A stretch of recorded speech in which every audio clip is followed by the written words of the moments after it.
coming. We're so excited. Was it optional?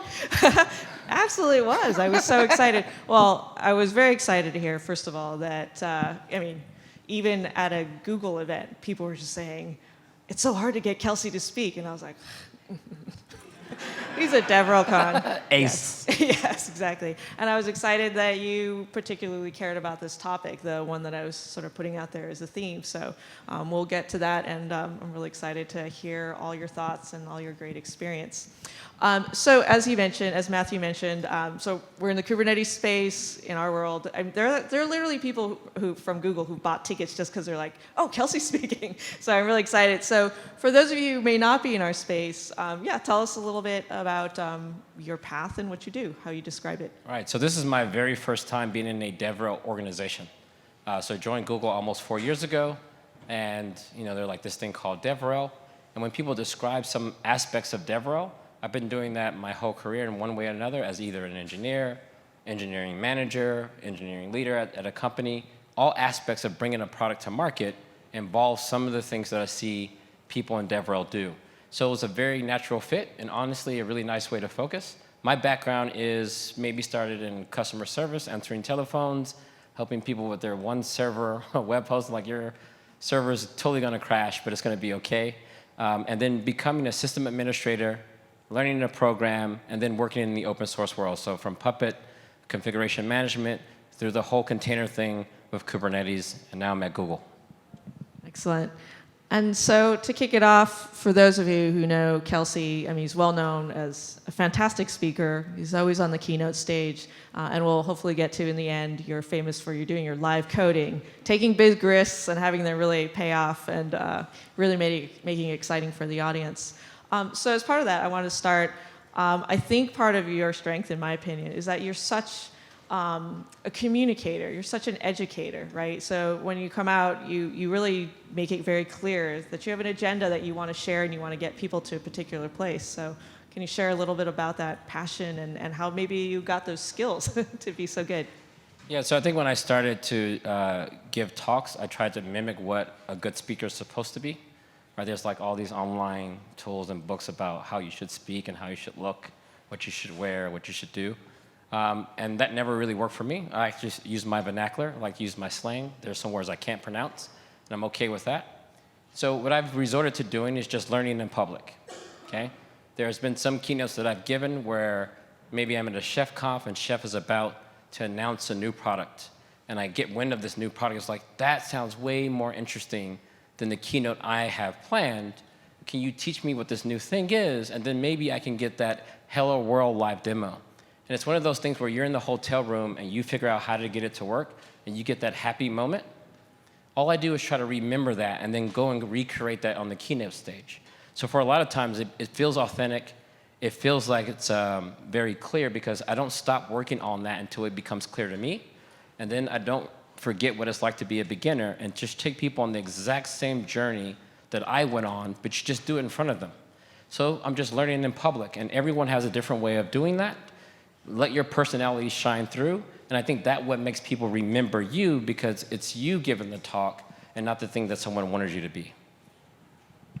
Yeah, so as part of that, as I mentioned, the theme is knowledge diversity. So that's such a great thing, knowing that you're kind of leading people, and I'm on the same path with you. And in our space, as I mentioned, a lot of people have to be quite knowledgeable and skilled to even understand the basics of Kubernetes and know what you're about to talk about. So do you encounter a wide range of people with a wide range of knowledge? And how do you, whether they're in the customer end, because you do meet with customers, or as a product person, or in the community, how have you worked each of those engagements? Yeah, so in my career at Google, I work with a lot of developers in the community, operations people. There's one aspect of the community that I like the most. That's the people in the community that are willing to pay you for your product. We call them customers. I like those community members too. And even in that context, you also have their executives, right? So this would be the Fortune 500, the C-suite. They don't care about Kubernetes. They don't care about containers at all. So in their world, a lot of us build these demos for our products. They're equivalent to the hello world. Anyone ever build those, like that hello world, that initial wow moment? So the things I've been training myself to do in that audience, right, it's a different perspective, but I come up with this idea of hello revenue, right? They want to see the thing that actually changes the way they do business. And for a lot of businesses, revenue is the top line item. So for me, is I make sure that I understand the low-level skills. This is why I still contribute to open source projects. I take the time to keep my own skills sharp by touching the keyboard. But before I go into an exec briefing, also read or listen to the last couple of earning calls. I need to understand where their business is so we can go from top to bottom, and it just keeps you prepared. So you got to stay sharp, and you got to make sure that you're paying attention to the environment that you're in. So yeah, actually, as part of that, we talk a lot about imposter syndrome here. And in my early days, I was at VMware, and we created these VMware sort of cheat sheets, because we knew that there are many CIOs who probably knew as much as they needed to know about virtualization, but there's this whole emotional level that they like devoured these, cheat sheets because they still felt that they didn't know enough. Is there something that you do in that space in your way of addressing that when you go into those conversations? And in some cases, quite frankly, people might be intimidated, like, oh my God, it's Kelsey. I don't know. How do you create a relationship? So one, you got to get to the place of confidence for yourself. Right? Once you seek permission to dress the way you want to dress, right? When I go to an exec briefing at the Fortune 500, I'm not wearing a suit. That's just going to be what it's going to be. I'm going to find comfort in this outfit. And even though I'm still invited, I get to do Google keynotes on the grand stage the way I want to do the keynote. And over the years, you just get this level of confidence that you have for yourself. Everyone's going to get in a different way. And when you're confident, you tend to make people around you a little bit more confident. Because when you're confident, you don't have to bring anyone else down. You're okay with other people being happy. You're okay with other people being successful. You don't have to take their success from them. So getting yourself confident first is kind of a prerequisite in my book to make sure that you can see it at that level. And then a lot of times when I'm coming in and people put me in this pedestal of he's the Kubernetes expert. And the thing is, I'm learning like everyone else. Some people just started in different points in time. Lots of people know a lot more about other things than I do. So you just got to make sure that that's clear. You can remind them of that. And then sometimes I'll also say, you may know this already. I'm just going to restate it because it's necessary for me to frame my conversation. So a lot of times, and then you just be a human. Look at people when you talk to them, give them body language. My goal is not to talk down at anyone. This is sometimes where I like to have conversations with the whiteboard there. Maybe you ask them to draw. And then when you draw on the whiteboard, then you're demonstrating that you're listening. So people understand that you're not coming in to tell them what to do. You just come in to collaborate. And for humans, when that happens, you tend to lower our guards, and then you start to have the right conversation over time. Excellent. So as part of that, do you have official mentorship responsibilities that you do? Where do you extend that passion? Yeah, so the mentorship thing, like the official thing of mentorship, to me is I tend to deal well when the people around me are happy and successful. So if you work with a group of people who are down all the time, then you may not want to be around them. So if you have a team of people who don't necessarily have that confidence, maybe they're not executing at the best of their abilities, if you have ways that you can help, at that point in time, you have the ability to be a mentor. Hey, I noticed that you're not leveraging the best of your best skills. Here's what they look like from my view. I'm only one input. But if you did these things, I think it would be amazing, and I'm willing to listen and collaborate to help make you better. So I think mentoring both ways. I also identify mentors. There's amazing people at Google who know lots of things about different things. I take every opportunity to come in and listen. And the same thing about an executive. Tell me about your business. What's challenging about your industry? So you can have these little micro mentors that help you kind of level up. But I think if you want to grow, you're going to have to help other people do the same. And I think you got to make time for it. So as part of that, we talked a little bit about sort of the empathy work that you put into your customer experiences. Can you tell us a little bit about that? Because that's kind of a mentorship through a program that you created. Yeah, there was a lot of questions I heard from some speakers, like how do you get the engineers to buy into the output of the DevRel work, right? When we go out in the field and we come back with some of this learning and finding, the thing you hate the most is you don't want to pin these things to someone's backlog, right? They already have a lot of work to do. Why would they reprioritize this thing that you're bringing them, right? Every week, every day, you're bringing these new things that are just being appended. How do they prioritize? And again, since I'm learning this whole DevRel thing, I've been trying some new things. So naively, I go in and say, hey, the best way I think for an engineer to understand the impact of this situation is to make them be a customer. So for the last 4 years at Google, I've been working on a thing called customer empathy sessions. And the very first empathy session, so I can describe how they work, I was a contributor to Kubernetes before joining Google. And when I joined Google, we were trying to figure out why is Kubernetes so hard. And lots of people didn't agree it was hard. So I got all the core engineers of Kubernetes, GKE is our commercial product, and I got them in a room and said, all you have to do is install Kubernetes. That's it. You're the core engineering team. How much time? You invented the thing. And then what you do is you show them, like, I can do it in 10 minutes, because, I rehearse and I remember. I can install it from scratch in 10 minutes. Here you go, I just did it. You guys can have 45 minutes, get into groups of 4, split up the work. This should be easy, I'll be right back. Then you come back and you make them present. It's like, all right, I know this was too easy, I apologize, so how far did you get? And no one even got to the point of installing Docker. And I was like, oh, this is terrible. If you can't do it, how do you feel that you can't do it? So what you're asking the customer to do, you can't do. So at this very moment, you were the customer. I just asked you to do something, and you have none of the excuses that our customers have, so why couldn't you do it? Everything that we listed at that point in time either turned into some product feature or more empathy going forward. So don't go on stage and say Kubernetes is easy to install. We shipped a tool called kubeadmin. 2 weeks later, the core engineering team somehow found time to build a tool called kubeadmin that you run, and it gives you a Kubernetes cluster. And I wrote the guide because I didn't think it was just a product problem. There's an education problem. So I wrote a guide called Kubernetes the Hard Way that showed people every step of the way so that they can get confident on how to actually build a Kubernetes cluster from scratch. And that's the output of just one empathy session. And I've done dozens of them at Google, and they have permanent impact on the individuals that attend because now they understand what it's like to be in the shoes of our customers. Absolutely. There's so many directions we can go from there because I'm sure we're all doing that. And even a simple thing I felt in any kind of instruction or anytime I ask a question, when I get the response, the first sentence is, oh, it's easy. Oh, it's really easy. And then, what follows is 3 sentences of something like, well, I didn't get it in the first place, and that's why I asked the question. So then when you come back in your first sentence is, well, it's really easy. You're setting up a distance, right? Easy for who? Yeah, right, exactly. So part of that, I was just curious, how do you programatize something like that?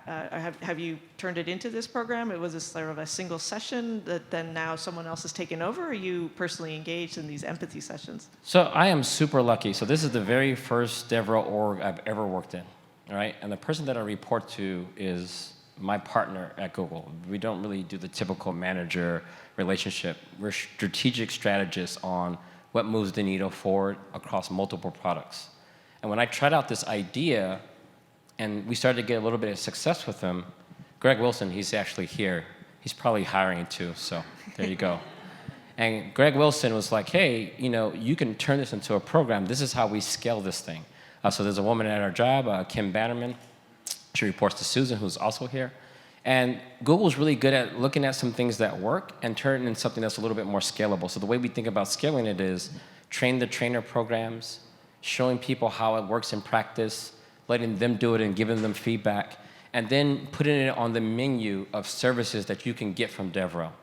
So then what you start to understand is like team offsites. If you're an engineering director, if you're a PM org, and you're looking to get solid feedback that lasts a little bit longer than the friction log, these events are in high demand, right? And we can only scale it by having it, there's a format, how long they are, what we do in them, and what the outcomes and how we follow up. So we're going to be able to open up for questions in a little bit. I just want to make sure Matthew and his mic is available. Excellent. So please start thinking about your questions. So around open source, talk to a little about us because we're in that world. Have you had any issues with talking about metrics within the org or how you split your time? You talked a little bit about your metrics, but what can you share with the audience? So I've been in open source a lot of my career. There's some open source libraries that I have and maintain. There's some open source tools that people use where there's libraries. I've contributed to the core of Golang, the Go programming language, Kubernetes. And from that angle, it is very much a community thing. I'm scratching my own itch, and I want to share the results with other people, and it scales that way. That's great. But in the business context, I typically am very honest and pragmatic with myself. Would I pay someone to do something like this if it was my money, if I was cutting the check? It's very hard to get lost in the big revenue bucket of an enterprise and just feel that my role is necessary. But when you flip it around, you say, would I pay for that? So let's talk about open source. You come up with the most amazing product in the world. And in your mind, we're just going to open source and give the whole thing away. And you make no revenue. Now, I need to understand, what are you doing? You say, well, I'm building these amazing things and I'm giving them away for free. So, okay, so you don't just open source something. You got to maintain it. There's community. There's stickers, logos. Someone has to pay for that stuff. So when it comes to open source, yes, you can talk about the number of outside contributors, the velocity, the releases. But sometimes there's that part of that community, again, we call them customers. They're also part of your community. So one strategy that I've seen work well is when you build out something that can be totally open source, it's okay to make it work for paying customers first. It's okay to make sure that their use cases are covered in a way that they're willing to pay for, are covered before you go out there in the community. It's also good to set direction on some of these projects. So if you're an executive at one of these companies looking at all the buckets that you pay for, and I come to you and say, this open source project is attached to 15% of the company revenue. They may not care about the number of contributors. They are happy with that particular metric because they're running the business. But then you make sure that the health of the project are healthy as well, so all the other metrics contribute to that. But that revenue metric, when it's business, is also important. I see a lot of people consider it something that should just be off limits when it comes to open source, right? So that's been one thing that worked well for me, and it avoids all of this kind of tension in the room where people don't understand why we're doing this with this particular open source project. Every project is different. Not every project requires revenue generation. Just be clear that you're just sharing. We're sharing this library. We're not trying to monetize it. But this other thing, there are monetization opportunities, and here's our strategy to do so ourselves. As part of that, we were just talking, a friend of mine were talking about an experience, which I'm sure so many people in this room have had maybe recently or many times, where they're trying something new. They got into a chat room, they were playing with open source, and their first contact was highly negative, right? Someone sort of talked down to them. Why would you want to do this? Seems dumb, or you don't have enough knowledge, et cetera. What guidance would you give for that, especially within the context of empathy and, you want to grow your community, and yet this happens so often? I've been on both sides of that. So as a person at Puppet Labs, we used to do a lot of our support right there in IRC. People ask questions. 8 hours of doing this, you go home, maybe you jump on to answer a few more questions. Sometimes you're a bit tired too. Sometimes you had a bad day.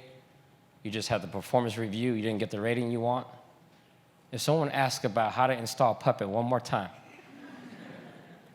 on the other side of it, as a new user going in, you're intimidated. Of course, it's new to you. Again, this is why I think confidence is key. Be smart in something else and carry that confidence into something else. You know that you're going to be new in something going forward, but then have a little bit of empathy on the other side of that keyboard. You don't know what state of mind this person's in. Sometimes you may be in a view that you read the sentence in a way that you think you're being attacked, and sometimes you can ask clarifying things. And then the reality is there are some assholes in the world, period. If you happen to get one of these assholes, you can definitely not continue to dialogue with them. But that's actually reality, so I'm never shocked by this particular situation. And I think the last thing I do as a person asking questions, I make sure I do everything within my power to find my own answer. And before I lead in with the question, I always say, hey, these are the 7,000 things that I tried, and I'm still stuck. Here's my question. And someone says, oh, I can appreciate that. You're linking me to a Google Doc. You're showing me your experience. You've captured the errors. This is an excellent bug report, by the way.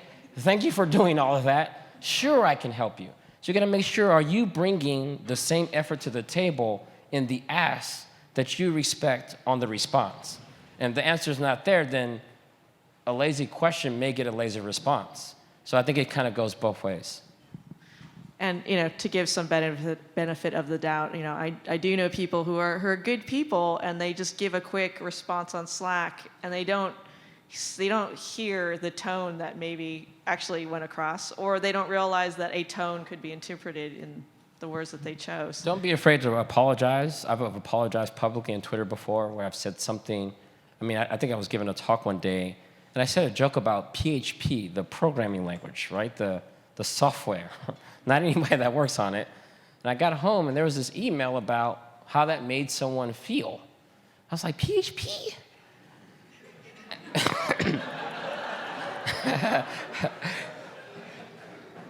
And the email was about like, hey, you know, some of us aren't so fortunate that we get to work in other languages. I'm stuck with this PHP, and I just don't feel good anymore. And I was about to do this quick response like, dude, you have to go outside and do something. But then I thought about it. The context that this person was in, that wasn't healthy. So I said, you know what, I apologize, and that's good feedback. And sometimes you just got to leave it at that. Even though I want to educate this person about detaching their identity from their work, because the work will change and you will remain. And you shouldn't be that easy to prod, but that was inappropriate at the time. The apology was the only thing necessary. So that's kind of the way I do it. So I'm okay to apologize if I need to. One question? Oh. We have a hand over here. I don't know if there's a hand over there. Maybe two. We'll see. Hey, Kelsey, my name is Suyash. My colleagues went to KubeCon and they were blown away by your talk. They were like, oh, this guy. And this lady, she's a pure marketing person. She's not a technical person. But she was like, this guy gave such a great talk. What is the secret to doing talks that the ones you do with where a sold out crowd and people are leaving with this kind of feeling? So I'll tell you, so one thing is I stopped using slides a while ago. Number one, I'm not good at creating slides. There's nothing wrong with slides. I'm just not good at creating them. And then also, I don't write the talks ahead of time, and I don't practice the words ahead of time. Because I found some confidence in creating these demos. They're actually micro demos. I have hundreds of them. And I play them like a musical instrument. So when I'm on stage and I'm talking about a particular topic, I can swap in and out of them as I see fit. And the way I see fit is by looking at people and their body language. Now, I remember when I was talking about Kubernetes one time at an event, and I don't think people understood what the scheduler was. And I had Tetris and a Nintendo emulator. And I played a game of Tetris to explain bin packing to them. And when the body language improved, I knew I had people at the right baseline to continue on. So then I put that one in my back pocket. So typically when I'm giving a keynote, you scan everyone in the room. I assume everyone is here for a reason. I don't care if you're an engineer or in marketing, but I need you to leave with something. Either you're going to be inspired, maybe you get it just a little bit more, and I'm willing to adjust that talk mid-flight until the body language improves. So when I see this person where that light bulb goes off, we're going to double down on that. And that's how I want you to leave. So I've seen this work a number of times. I gave a keynote, and I thought I was doing terrible. 3 minutes in, someone I knew just got up and left. I was like, come on. This intro was crazy. I just said, okay, Google, create a cluster, and it came up and you walk out? No hell way. And luckily, I checked my Twitter feed, and that person said on Twitter, in the first 4 minutes, he was inspired to go build something new. And he went and built it. So I'm like, all right, we back. I think we have one more here. Yeah. Maybe we just hand the mic to him and then we'll wrap. Just before we go into that, though, I just want we talked about jazz, right? Because I said we wanted to make sure we ended with some bits about how you're such a master live demoer and how you come into this. And I felt one of my observations was that I saw you do a demo that wasn't going well, and I've seen others in the same situation where there's a wall, and they're sweating on the other side of the wall going, oh my God, I'm supposed to be the speaker, I'm supposed to be prepared, I'm supposed to be the one with knowledge, and this isn't going well. Whereas with you, you're like, cheer me on, right? You create a team. You're like if this works, we're all gonna celebrate, right? I'll tell you the very first live demo of Kubernetes, we had it somewhere in San Francisco. The entire Kubernetes team here, Red Hat, CoreOS, all these colleagues are here. They're like, Kelsey, we want you to do the opening thing because people don't know what Kubernetes is, and you're gonna show them. I was like, oh, hell yeah. I pull up my laptop. I'm using VMware Fusion. And it turns out in VMware Fusion, when you disconnect the network and you connect to another network, all your VMs go to hell. So I'm like, with all my swag, like, then you just do,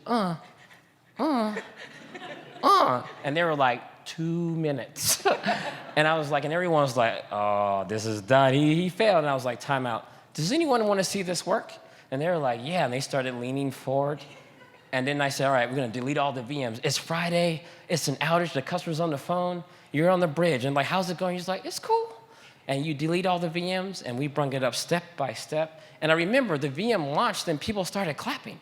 I was like, you guys are clapping because I launched the VM? This is going to be good.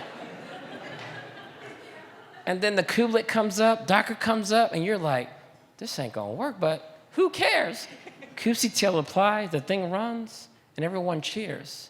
And then it taught me that people are actually on your side. If you look at them and you tell them where you're going, more than likely they'll help you get there. Last question. Test, test, test. Hi, Kelsey, Daniel at DO here. Just a quick question on the theme of knowledge, on diversity of knowledge and whatnot, and confidence. What was your learning journey in the realm of, in the context of confidence building? What were some of the early sort of moments like this anecdote that you just shared? What were some confidence building anecdotes along your journey that helped get to where you are today? I'm getting emotional now. I think I was about 9. And a single mom. And you got a single mom, it's like, where's my dad? I don't know.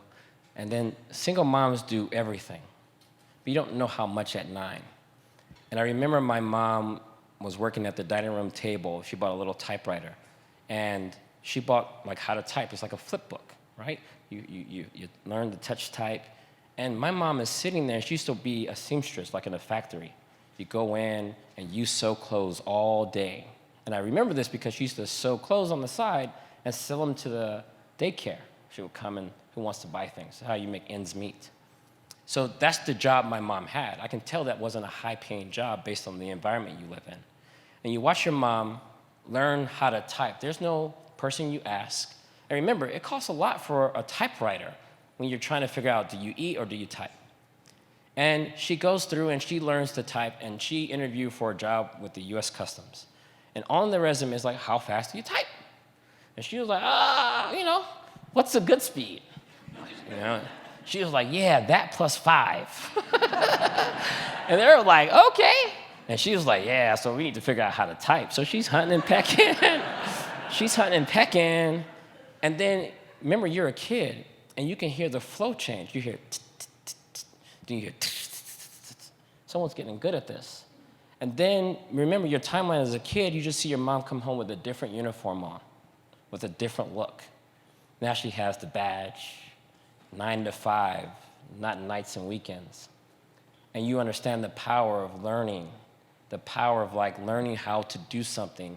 And then you also learn who's responsible for learning. So when I look at that situation, and when I'm on stage, I'm always looking through the YouTube video. There's someone, and I've met that someone, who's like, hey man, don't tell anyone. I just got out of jail. I was like, they let you watch YouTube in jail? And this dude was watching YouTube videos. And he came out in the job market. Little did he know that Kubernetes is hot. And he just went for one of these jobs, said Kubernetes experience, like, I got that. Like, we don't believe you because no one has it. And he was able to demonstrate that he has Kubernetes, and that startup got acquired. And he was engineer number 1. And his boss was like, thank you. I don't know how you met him or taught him, but now he was able to change his life. That, to me, is the power of what we do, and that's what keeps me going. Whew, all right.